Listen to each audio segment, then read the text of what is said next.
Welcome to Stool Perspective, where we go through the booze news of the week. Brett, what's story number one? Well, they had some beer called Miller High Life in Europe. I've heard of it. And I don't know if you've ever And heard of the Europe. tagline, but the tagline is the champagne of beers. Well, that's kind of a problem when there's this whole thing called champagne in Champagne, France. Yep. That is where sparkling wine came from. So they kind of have an issue with it, and they destroyed a whole truckload of Miller High Life, the champagne of beers, because it is not, in fact, Nice. actually champagne. Those French. You know, Anheuser-Busch actually tried to do that with Miller here domestically back in the 1970s during what we call the beer wars. Destroy a bunch of Miller High Life? Well, they definitely tried to do that, but they tried to get Miller to be prohibited by the federal government from calling High Life the champagne of beers, a tagline that they'd had for forever, since the early 1900s, I think. And it was the same thing. Like Anheuser-Busch alleged they are misleading consumers by calling their product champagne, and it is not. And here in So they're the saying States, that the Americans are dumb enough to think that they're buying Miller High Life to think it's champagne by accident. which is perhaps valid, but yeah, here in the States, the court said that is absolutely ridiculous because everybody knows that Miller is not champagne. But I can see the French perspective on that because they take those.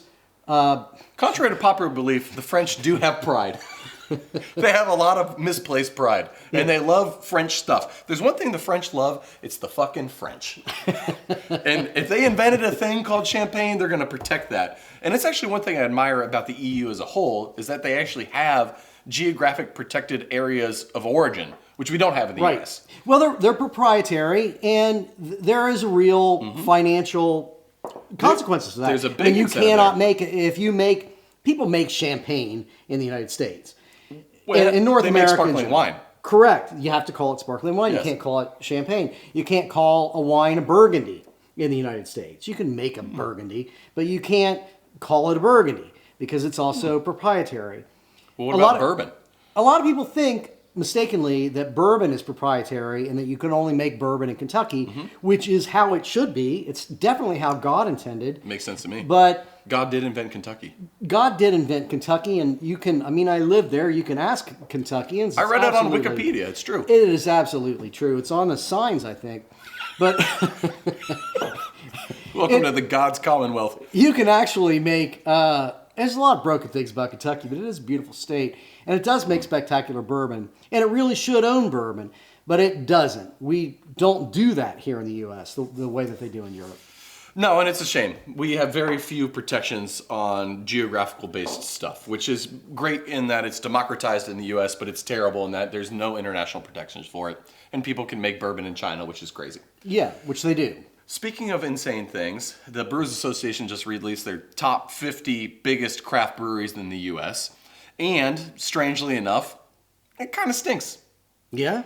Well, 25% of them are contract brewers, which basically means they make other people's beers. Which, okay, fine. I guess you're still using craft to make things, but does that mean you're a local craft brewery anymore? Not really. The other 25% are conglomerates. And the beer industry is hurting right now, so all these smaller breweries are starting to band together and form conglomerates. So we have 50% of the top 50 now are basically bullshit, and then the other 50 is dominated by breweries like Yuengling, which is the biggest craft brewery in the U.S., craft brewery, and Boston Beer, which makes wonderful beer, and Jim Cook, good friend of ours. They make a lot of non-beer. They make more non-beer than beer. So for the record, Jim Cook's been good to us. We don't Jim get Cook's invited- great. We don't get to go to his house. But Well- we're working on it. He's Through my stalking and personal whatnot. friend. I have been talked down to by Jim Cook to my face about a collaboration we did with Boston Right. Beer and how it wasn't good enough. Right. So, Which I think his quote to you was, "This beer sucks, Brett." So, so that is the thing with Sam Adams, that when they started in the 80s, they were contract brewed. And Sam Adams took a lot of flack for that. Jim Cook personally took a lot of flack for that. and a lot of events. And it wasn't really fair because it was a perfectly valid way to start a brewery. and to produce good, consistent beer. Still is. And still is. But if you're really just, if that higher percentage of craft breweries are being contract brewed, it does say something about the industry that the people that are really making the money are savvier on a market level and on a contractual level, and it's not really that neighborhood brewery that you have down the street from your house. Listen, that tap room you go to. Duvel Mortgott is amazing. I love me some Omegang. I think it's some wonderful beer. I love Duvel. It's a wonderful beer. It is high quality. You could say it's absolutely craft. Now, is it on the same playing field as your local bar or your local brew pub? No, there's no way. It is not the same. They have different economies of scale. That person that lives in your neighborhood that goes to work and brews beer for you and for your neighbors, they're not making good money. They're not probably even making money. And that place is making money hand over fist and in the gobs amount. I would describe the amount of money they make in gobs. Because it is scale. It's Yes. the difference between Lowe's or Home Depot and your neighborhood hardware store, your mom and pop hardware store. It's much harder to make money on that scale. And the thing about craft beer, I think the thing that we both love about it, and the thing that's important to you guys at Urban Artifact as a real brewery that makes all of its own stuff by hand on location, And doesn't make money. is that it does make money, is that it is a small business revolution.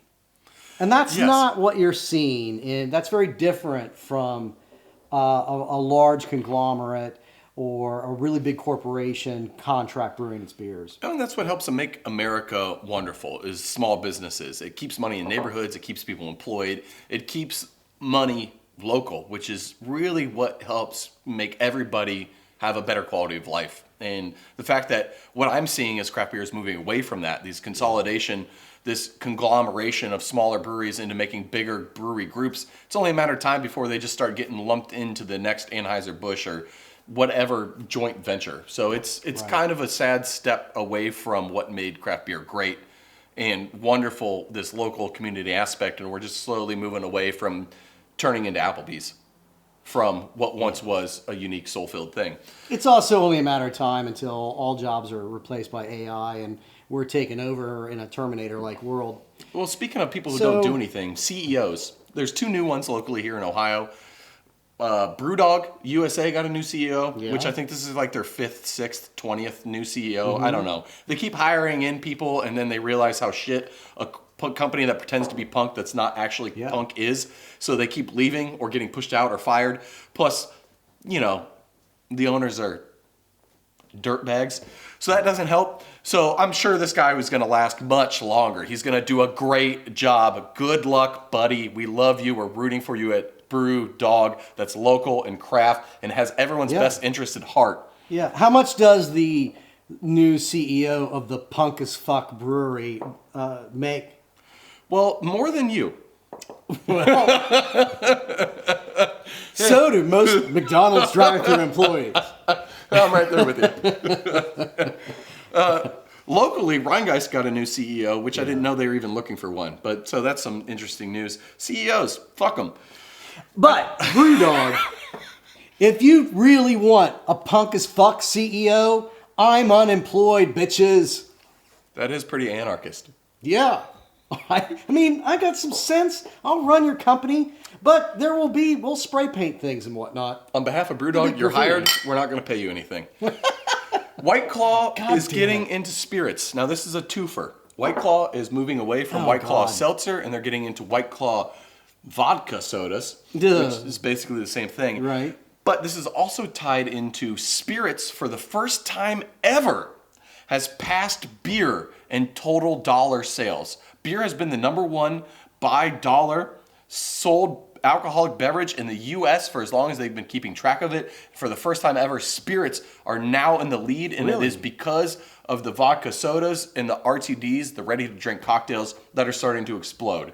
Even post-prohibition, like those years, those decades, beer sold more. Wow. Beer sold more by dollars and by volume, but currently by dollars, it's now less than spirits. Still more by volume because Because of these things, because drink. of these drinks that don't taste like anything, but they get you drunk. Well, no one actually likes to taste the beer.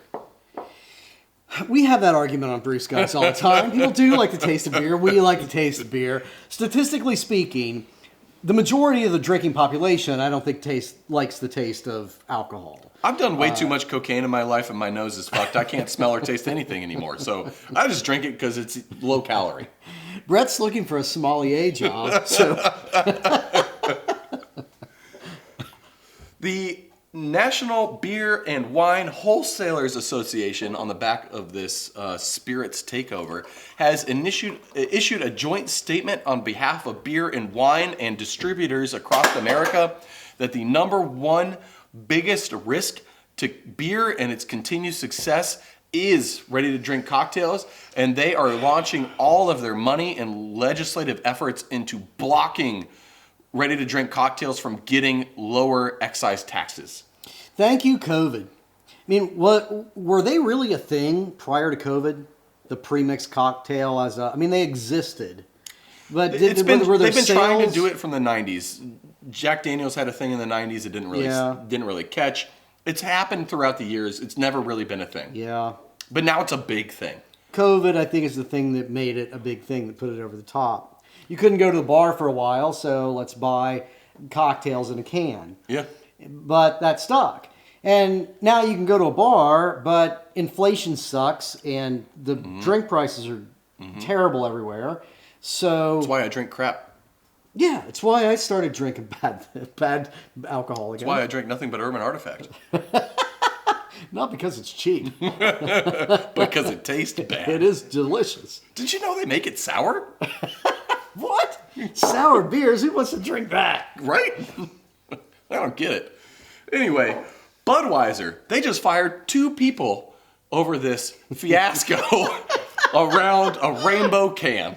They fired the VP of marketing for Bud Light and Budweiser National, and they put her boss on hiatus. So they fired her outright. They brought her in specifically because Bud Light has not caught on with Gen Z at all, and her thing was because it's terrible? Yeah, and her thing was like, look, Bud Light's got an image problem for younger generations. It's the stodgy thing that conservatives drink. We need to start making it more appealing to everybody. So that's what they started doing. Okay. And then it was only So let's alienate our customer base. That's a brilliant marketing decision. Well, I wouldn't say that they alienated the customer base so much as the really? outrage. Have you talked to Kid Rock?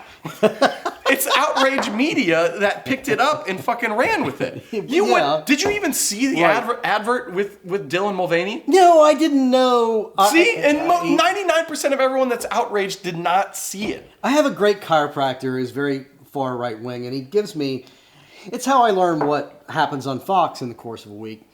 And so I didn't even know about this controversy because I didn't care. And I don't think no one should care. And I don't think most of America cared. No. But it is and the whole Dylan, what's her name? Mulvaney. Dylan Mulvaney. She's Cincinnatian. Is she really? So yeah, it's I didn't know that. Nice to have a Cincinnatian in the middle of a shitstorm, national shitstorm.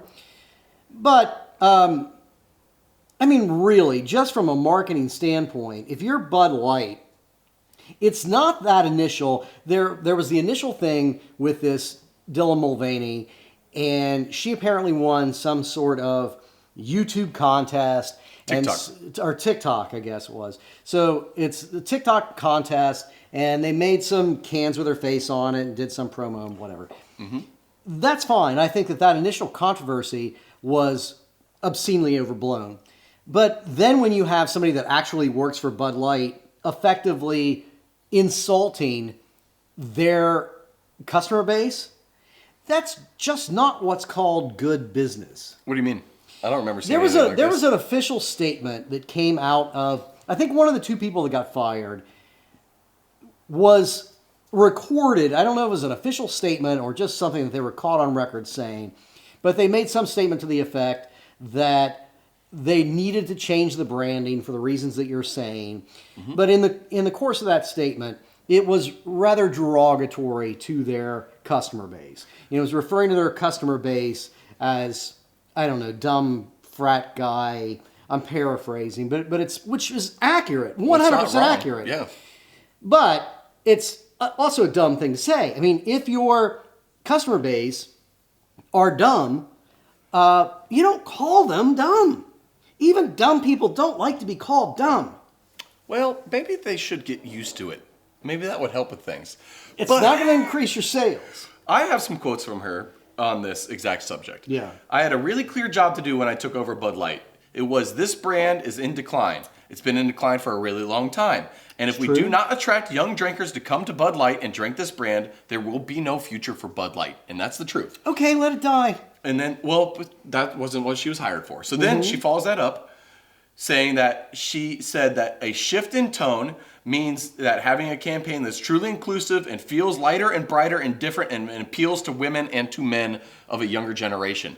That I get. That's not offensive. No, I get all of that stuff is good. So those are the two quotes that I pulled from that. And I think that this campaign had achieved that. I don't think what anyone at Bud Light thought, let alone Miss Heinerscheid, that this was going to get picked up by the Tucker Carlson outrage media fucking circle jerk and blown into epic proportions that should never have been blown in. And then we get Kid Rock with his custom MAGA hat who can't even shoot a couple goddamn cases of Bud Light and's got to have a buddy outside Really? off screen with a shotgun to help him blow up some cans. It still doesn't blow them all up. He is all that really- only, yeah, I'm all much that only better shot. exists because it's all just outrage media designed to get people worked up. And who would have thought that that one thing would be the thing that they blow out of proportion?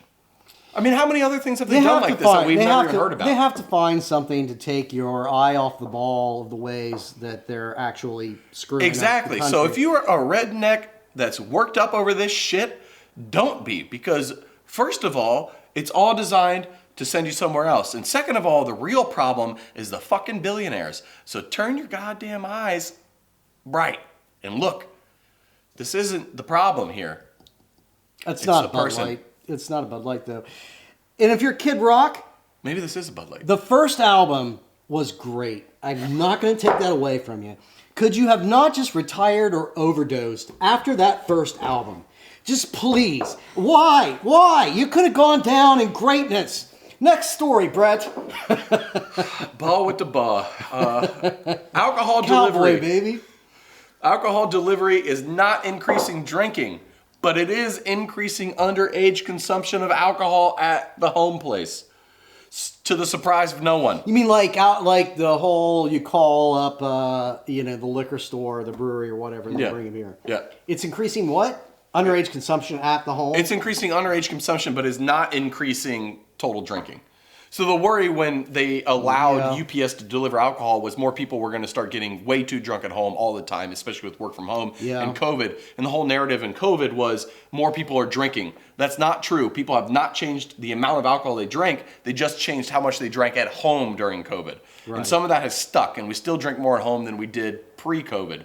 But the only thing that alcohol delivery to the homestead has done is it's given underage kids an option to phone up Drizzly, get an instant alcohol delivery, and then the delivery driver who's not making enough money and doesn't get paid enough to give a flying shit is just like, fuck it, just sign here, I'm leaving. Here's if your you're alcohol. well tipped.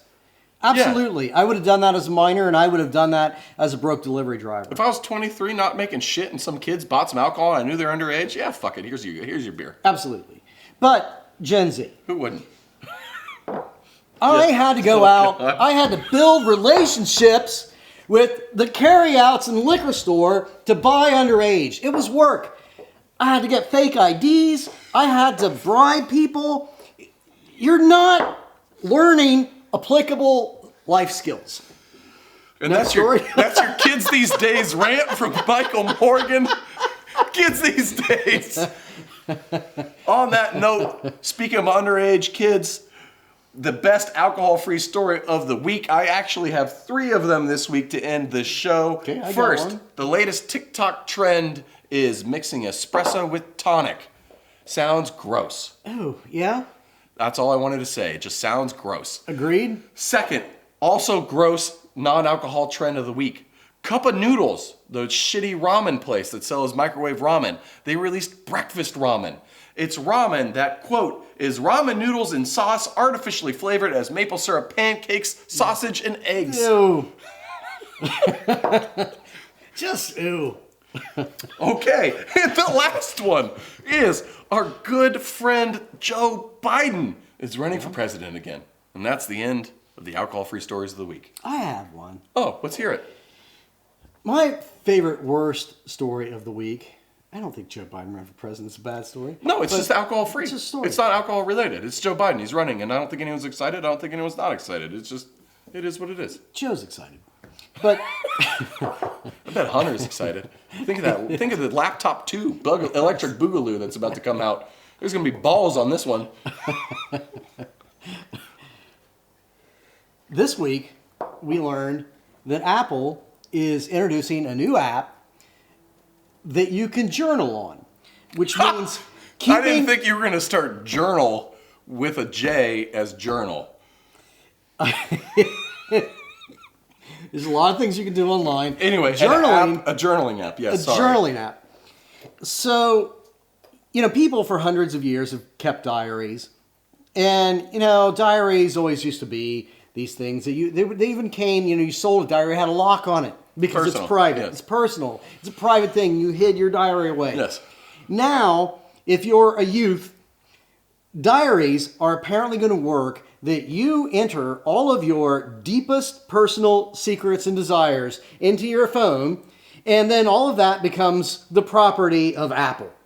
Well, they won't read it, I'm sure. I'm sure they won't read it. I'm sure they're collecting all of your deepest personal secrets, not to use them against you, to sell you things, or eventually to, just own you. Blackmail you. Blackmail you, effectively. Rate you as a human being. And the other thing that happened this week, Brett, we lost one of Cincinnati's most famous sons, Jerry Springer. Here's to you, Jerry. We're not going to pour one out because we don't believe in alcohol abuse, but here's to a legacy. Thanks for the sick days. And the nonsense. And some serious things that you did along the way. This has been Stool Perspective. I am Mike Morgan. You, Edith, are... Edith Coleman Baker. It's actually Brett Coleman Baker. He owns a brewery. I drink and things. And together we are Bruce Guys. We also do a podcast. It's a bit more serious than this one, Bruce Guys Happy Hour. And with Bruce Guys Happy Hour, we have been chronicling the history of craft beer from the beginning. And for reasons completely unknown to us, we have actually been able to speak with the real rock stars, the people that built the industry. So we're really proud of that podcast. We hope that you check it out. If beer is something that is in your wheelhouse and in your interest, find us at anywhere you find podcasts. And you can read more about us at bruceguys.beer. This has been a publication of the Bruce Guys Network. Until next time. Cheers, Cheers. bitches.